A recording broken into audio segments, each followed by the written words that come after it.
I used to be best friends with the youngest daughter of Joseph D'Angelo, a man that you may know better by the name the Golden State Killer.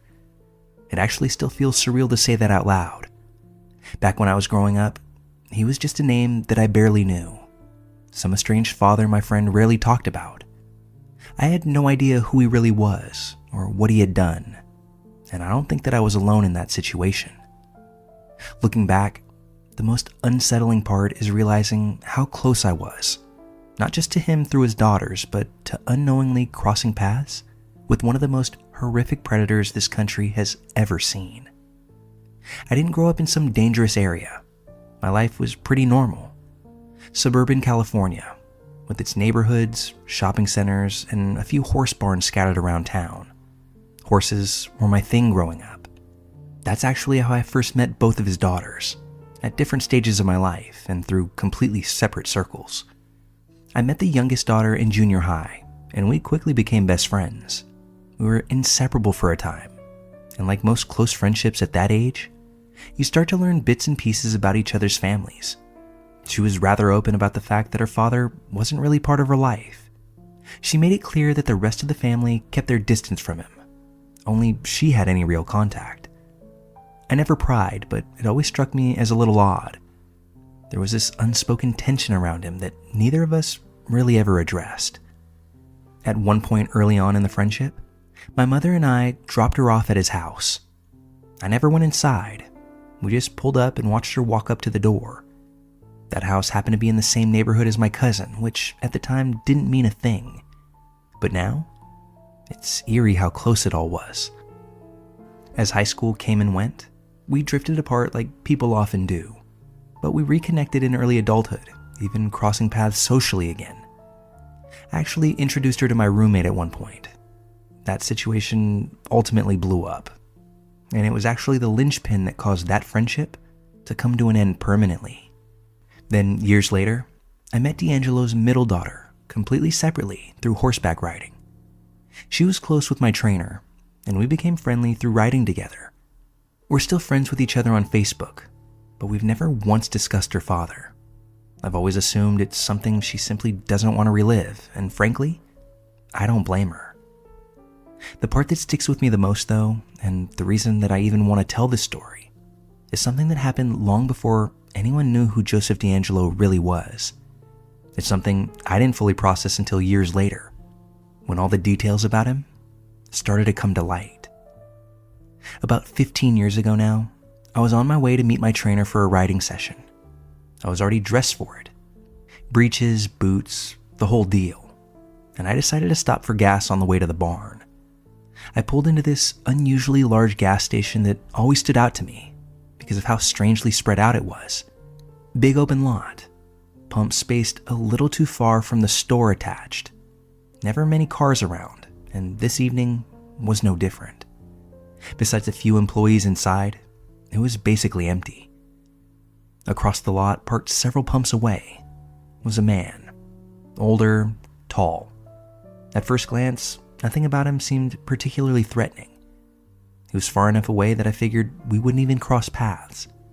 But as my tank was filling up, he made his way all the way over to my side of the lot. He struck up a conversation with me, starting with horses. He asked if I rode, where I trained, and threw out a few equestrian terms. Enough to make it seem like he had some familiarity with the sport, but not enough to sound like someone genuinely involved. It was surface level knowledge, buzzwords that anyone could pick up from just listening in on a few horse barn conversations. At first, I answered what he asked politely, but as his questions got a little more personal, where I trained, where I was headed, that's when I started to feel my unease begin to creep. Something about the way he kept steering the conversation just made me increasingly uncomfortable. Then he said something that completely changed my perception of the entire encounter. He casually mentioned that his daughters used to ride around here. That part caught my attention. In a community as small as the local horse world, it wasn't exactly far-fetched to think I might know them. I asked who his daughters were, and that's when he said their names. My old friend and her sister. Suddenly, everything started to click into place. I knew that this man, even without an introduction, was Joseph D'Angelo. Realizing who I was talking to made me drop my guard slightly. I figured maybe this whole odd encounter was just a socially awkward father trying to make a conversation about some shared connection. That's when I let him know that I knew who his daughters were, that I was even best friends with one of them during our childhood. His tone even shifted after that. He stopped asking so many personal questions and became far less pushy. We exchanged a few final words, and then I excused myself and returned to my car. I still remember the feeling that I had when I was driving away. That whole interaction had felt strange, but I tucked it away in my memory, figuring it was just one of those weird encounters that might happen from time to time. And that's where that thought stayed, in the back of my mind, up until 2018. I was out of state visiting my stepmom in Kentucky. We were having dinner at a sports bar when suddenly every TV in the place lit up with breaking news. A face, a name, all over every screen. Joseph D'Angelo, the Golden State Killer, had been captured. I froze. It was like the air got sucked out of the room. My stepmom had to have asked me what was wrong 10 times, but I couldn't even form a sentence at first. I just kept staring, trying to process what I was seeing. My brain just couldn't reconcile the man I had spoken to that night with the monster that I was now seeing on TV. I pulled out my phone and started frantically checking news articles, confirming addresses, neighborhood details, street names, all the pieces I already knew but couldn't fully believe until I saw them written out. One of the most terrifying serial predators in California's history, and I had unknowingly stood face to face with him, having a conversation like it was just any other random day. That gas station encounter took on a whole new meaning after that. What if I hadn't known his daughters? What if I hadn't brought up the connection? Was he just being curious? Or was he feeling me out for something more sinister? That's the part that gets to me the most, because I'll never truly know how close I might have come to becoming a blip on his radar that night. Sometimes I still catch myself spiraling through those thoughts. The what ifs. How many people did he approach like that over the years, using his calm, casual, disarming style before revealing who he really was? I think about that chance encounter more often than I care to admit, and every time, I come back to the same realization. If just one thing had played out differently that night, I might not be here telling the story at all.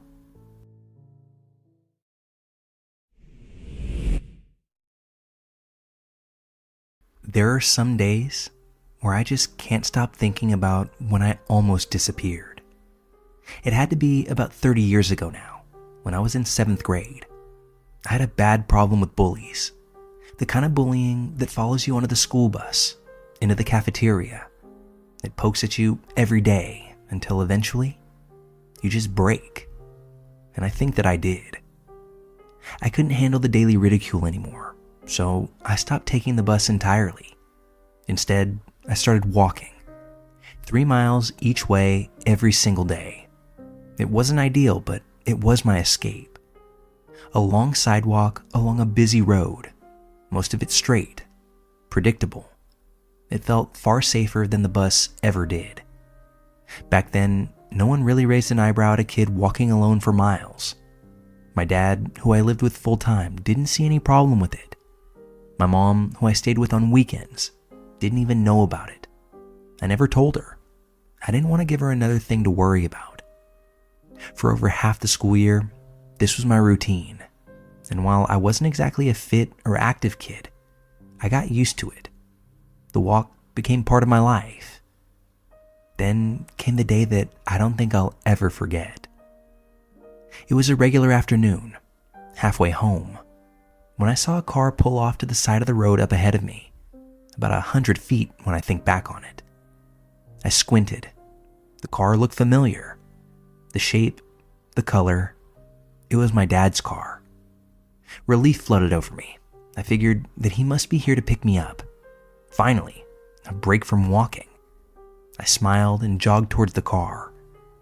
As I got closer, a few small details started to stick out to me.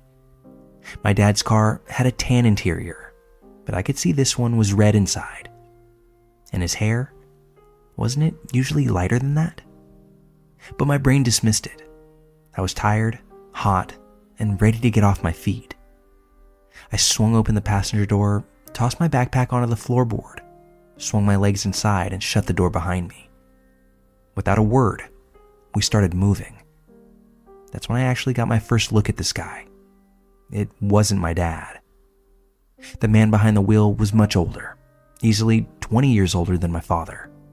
His hair was dyed black, sitting stiff and unnatural. He wore a short-sleeved button-down shirt that looked like something my dad might have owned. His hands were planted rigidly on the wheel, and he smiled, this big, toothy smile that, under any other circumstance, might have felt grandfatherly. But in that moment, it sent a chill right through me. That's when I heard the soft click of the door locks engaging. My eyes froze on the lock for a few seconds before I slowly turned forward, now paralyzed with fear. He spoke in a calm and friendly tone. "Hello, I saw you walking and thought I'd give you a lift." I didn't respond. My mind raced, doing my best to stay calm, to not act scared. Just stay calm. We were still on the main road, about a mile from my neighborhood, half a mile from the turn that would take us there. He kept going. "You on your way home?" My voice barely worked, but I managed to nod and say yes. He smiled wider. "Where's your house? I'll take you there." I tried to sound normal as I told him to take the next right. Inside, my stomach was turning, but I forced my breathing to stay steady. As we approached the intersection, I made sure to point it out again. But instead of merging into the turn lane, he stayed in the lane that he was in. My heart pounded. I tightened my grip on my backpack straps, so hard that my fingers even went numb. Then, at that last possible moment, he swerved into the turn lane and made the right turn. I felt myself exhale slightly, but I knew that I wasn't safe yet. His tone shifted again. "Are you sure? We could go for a little ride instead, just for fun." The way he said it, it wasn't a suggestion. I forced my voice steady. "No, I need to get home. My dad's expecting me right now." I hoped it sounded more convincing than it felt. He gave a sigh, almost like he was disappointed. "Okay, maybe next time? We can meet at the same place tomorrow." I nodded quickly. "Tomorrow, yeah, sure. Anything to get through this." The next turn, the one that was into my neighborhood, was coming up fast. I pointed it out, again emphasizing that this was where I lived. Another stretch of silence hung in the air before he finally made the turn. A flicker of hope sparked. Maybe I was going to get out of this. But a new fear rose in my chest. This man can't know where I live. Before I could even figure out what to say, he spoke again. "You know, maybe it's better if I don't drop you right at your house. Don't want your dad to see me and get mad for giving you a ride. Could ruin our plans for tomorrow." Relieved, I seized on that suggestion. "Here's good then," I said, pointing to a spot in front of a nearby apartment complex, nowhere near my actual house. He pulled over, unlocked the doors, and I scrambled out as fast as I could. As I shut the door, he called out one last time. "See you tomorrow. Same time?" I forced myself to look back briefly. He was still smiling that same smile. I nodded. "Tomorrow." I closed the door and walked briskly away. I didn't run. I didn't act scared, although I was terrified. I just kept walking. I could hear his car idling behind me. My skin crawled knowing his eyes were still on me. It wasn't until I turned down a side path and out of his view that I heard the engine rev as he finally pulled away. When I glanced back, he was struggling to make a tight turn. For just a brief moment, our eyes met again. He gave a little wave before disappearing down the road. The moment he was out of sight, I ran. As fast as I could, backpack bouncing behind me, lungs burning. I sprinted around buildings, cut through backyards, hid between structures just in case he circled back. I must have stayed hidden for 10 to 15 minutes, but it felt like forever. Finally, convinced that he was gone, I darted home, using every shortcut I knew. I threw open that front door, locked it behind me, and collapsed on the floor. I was home, and I couldn't believe it. Later that night, I told both of my parents. My mother immediately insisted my dad start picking me up from school every day. He wasn't exactly thrilled about it. In fact, he thought I was lying to avoid walking anymore.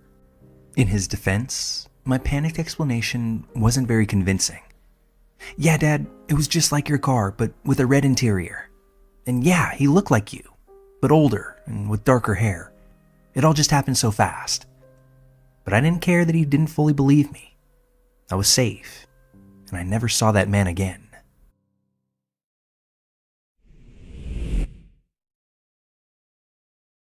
I grew up in the South. Tons and tons of beautiful places to see that haven't been taken over by concrete yet. It's nice, but along with that, it gets pretty boring.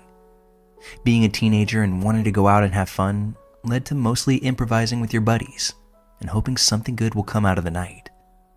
There wasn't exactly a local go-to spot to hang out, and places that were close to this were boring because you did them so many other times. I'm sure if you've ever lived in a rural area, you can understand that feeling completely. Something that I found a ton of enjoyment in as a teen was just cruising around super late at night listening to music. I would fill my gas tank up, grab something to drink on, a cigarillo to puff, and I would just take off driving around until the sun came up. It was a way for me to just clear my mind and relax. Those country back roads were always fun to drive down at 2 a.m., and I also found them to be the right amount of spooky. Well, one night, I got far more than I bargained for. I can't remember what month it was exactly, but I know for a fact that it was in the summertime because I was out of school, and I also remember it being a comfortable, chill night. So if I was to guess, I would say that it was around July, maybe August. I was cruising around like I always did, and was completely worry-free. I had music blaring, and I was in my zone. I decided to head down to a park just out of sheer boredom. This particular park is at the very end of a long stretch of desolate country road, but it is a really pretty drive because of that. When I say desolate country road, I don't mean that it's some dirt road that goes through the woods or anything crazy like that. It's a normal paved road, but there's nothing really on it after a certain point. The entire road takes about 20 minutes to drive down to get to the park, and after about 10 minutes into the drive, the houses start to get spread out further and further until it becomes no houses and just road leading into the park. I think a lot of the reason I liked this drive at night is because of how creepy it was, and I looked at it as some sort of adventure or whatever a teen sees it as. The park isn't open for camping or anything. It's mostly just a lot of land with walking trails and biking trails set up through miles of woods. So obviously at around 3 a.m., it's pretty dead. I made it there and just did a slow, normal loop of a drive around the park. The night before, it stormed pretty badly. So badly that I remember my parents and I had to take shelter because of the threat of a tornado touchdown. There ended up being no tornado, but the storms were pretty damn rough. Because of this, I came up on a fallen tree in the road that looped around to the exit of the park. I figured it was only there because of the storm itself. It wasn't some massive tree or anything, but I know for a fact that there was no way I could have gotten over it in my car. It was pitch black everywhere besides the front of my car because of my headlights, and due to that, I immediately ruled out backing up the entire way that I just drove to get into the park. I knew that was super dangerous, and there was no way that having just under a year of licensed driving under my belt, I was going to be able to do it. At this spot on the road, there was flat land on each side of me. I figured that it would make the most sense to just back up in the grass beside me a little bit, do a 3-point turn, and drive back the way I came. It was a one-way loop around the park, but I wasn't really worried about going out the wrong way since it was so late. So I started to back up off the road so I could get my car turned around. All was good until I went to pull back up onto the road. I totally didn't take into account how wet the grass was, as well as the amount of mud. My car went absolutely nowhere. Back tires completely stuck and spinning in place as I was trying to floor the gas pedal. I started to become pretty scared at this point. Not the most ideal situation to be in. I immediately take my cell phone out of my pocket and see that I had service. A super huge feeling of relief. I called my parents and told them what happened and where I was. They were pretty pissed, but said they'll pay for the tow truck to come out and get me. My parents both drove small 4-door sedans and they would have been zero help in this situation. I was about 45 minutes away from my house and the rest of most human civilization. So I realized I would be stuck out there for at least an hour before someone was able to come get me. Freaky feeling, but I tried getting out of my head and just continued to listen to music and be on my phone in the car while I waited. Not really much more I could do anyway. After I kind of calmed down from the initial anger I had, I started to check out my surroundings. I didn't even notice at first because of everything else going on, but in front of where my car came to rest, there was a field that was full of the most deer that I think I've ever seen at once. Legitimately 40 or so deer in this field just walking around eating the grass. Now the field itself wasn't directly in front of my car, but if I was to get out and throw a rock in that direction, I would have easily been able to hit one of them. So if I was to guess, they were like 30 yards out. This didn't really help with the creepy level going on. Looking out in front of your car and seeing 80 plus eye reflections staring back at you is a bit of an alarming feeling overall. But I was relieved it was just a field of deer. I watched them for a little bit, although I quickly got over it and started to just browse through my social media apps while waiting. They seemed to have been over it quicker than I was, because they all went back to eating and walking around once they figured out that I wasn't going to attack them or anything. After browsing on my phone for about 15 minutes, I finally get a call back from my parents letting me know that a tow truck guy is on the way out. He's about an hour and a half from my location. Still to this day, I remember hearing that and having the thought, you have got to be fucking kidding me. I understood that I was the only one to blame for the situation I was in, so I couldn't really be mad at anyone else. But that was very obviously not what I wanted to hear. I decided that the smartest thing for me to do was just make sure my doors were all locked, lay back in my seat, and take a nap to pass time as quickly as I could. So that's what I did. Now, here we go. So I wake up 45 minutes later to the feeling of being watched. I'm not sure if anyone has ever experienced that feeling before because I don't know how common it is. But there was this sixth sense alarm going off in my head telling me that I need to wake up. Waking up to that feeling in the situation I was in and the surrounding I was in is probably the worst case scenario. I sit up and immediately check around myself, but I see nothing. I looked through my car quickly for any sort of weapon and found a pocket knife. Okay, better than nothing. I was a bit scared at this point, and even though I saw and heard absolutely nothing, that feeling is terrifying. I was shocked to see that the field of deer in front of me was still full of deer. I don't know anything about the animal, but I guess I always just assumed they don't hang out in the same place for long. Not sure why I thought that, but I was surprised to see them nonetheless. I called my parents back to see if they had heard any kind of update from the tow truck dude. I decided to not mention the feeling I was having because I didn't want to worry them more, and I also knew that it was literally nothing more than a feeling. One that I had nothing to back up why I was feeling that way, other than just being spooked out in general. No update from the tow truck guy, so we all assumed everything was still the same on his end. The call lasted just a few minutes because I felt like such a dick. They both had to wake up for work in a few hours. Now they had to spend a random $100 plus on this tow. And on top of that, they were already worried about me. I could tell they were annoyed at the situation, but like parents, they were concerned. I told them I'll make sure to tell them when the guy arrives, and I'm sorry. We hung up, and I looked up from my phone. I immediately went from 0 to 100 in panic mode. The deer in front of me were all completely perked up and staring in the same direction to the right of them. Let me remind you that there are around 40 deer in this field, and every single one of them were stopped dead in their tracks, standing completely still, and looking at the same something. I turned on my high beams and stared, waiting for absolutely anything to happen at all. Nothing. I tapped my horn real quick. They didn't even budge or look my way. They were all still completely glued to whatever was by them. The way the tree line was, I couldn't see that far over the field. I know they were looking into the woods, but where I was at, I was only able to see them.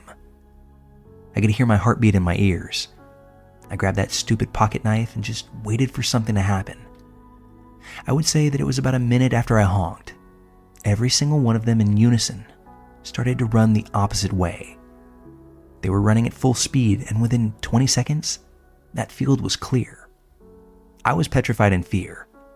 I knew that staying in my car is what would be the safest thing to do, but it's the worst feeling in the world when you just feel like a sitting duck. My head was on a swivel. I was freaking out in every way possible. I assumed that it was a bear or something, but it could have been absolutely anything. I was convinced at that point that it might have been the devil himself. I didn't know what to do. I knew the tow truck was close by, but I had no idea where. I began to shake because of nerves and just looked around to make sure nothing was by me, all while still focusing on the field in front of me. I did this for what felt like an actual eternity, sitting in complete silence and darkness in the middle of nowhere, waiting for something, anything, to jump out of the darkness. 15 of the longest minutes of my life go by, and I start to see lights break through the tree line on the road. As it gets closer, I see it's a tow truck. The lights on his truck felt like it was Jesus coming down from heaven to rescue me.